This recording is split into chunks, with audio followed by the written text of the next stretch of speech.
Demonstrations have been happening around the nation in response to the Kavanaugh hearings. A group of protesters here in Madison gathered outside Senator Ron Johnson's office to share powerful stories of survival and in hopes to ignite change. Our Jamie Perez shows us up close and personal these accounts made today. She joins the news center with her stories. Jamie? Well, so often survivors of sexual assault have their accounts denied or rejected. They have them hiding in their own minds. They have victims building stairways in their heads to escape the reality and magnitude of what happened to them. This gathering that I was at today was a demonstration of support simply by others telling them, I believe.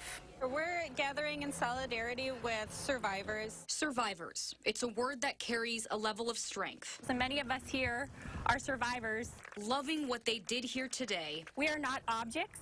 We are not playthings. We are not the butt of people's jokes.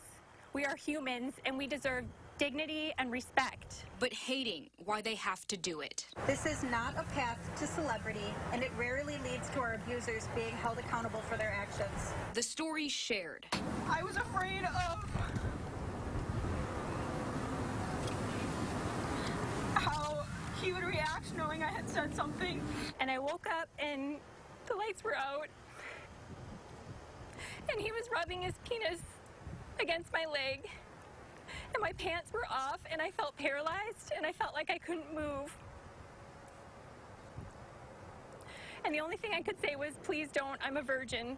The things that led them to it. I did not report because I did not want to be seen as a victim. Every story hard to hear. He made several uncomfortable jokes about me owing him good sex after having spent so much money to take me on this trip. But with every story, This is something that's going to have a huge impact for decades to come. comes a reason why they stayed silent.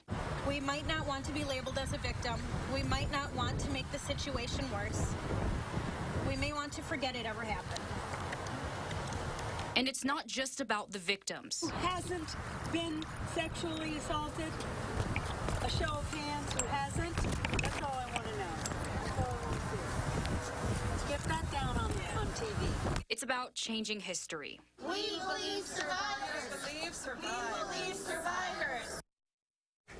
After sharing their stories this afternoon, they all signed a letter addressed to Senator Ron Johnson, urging him to vote against Kavanaugh. They took that letter and chanted into his office, handed it to one of his staff members in hope to ignite change. These women all have a message, and one final one they wanted to leave us with. And to make sure you go vote, they say that your voice matters. All right, Jamie Perez in our news center. Jamie, thank you very much.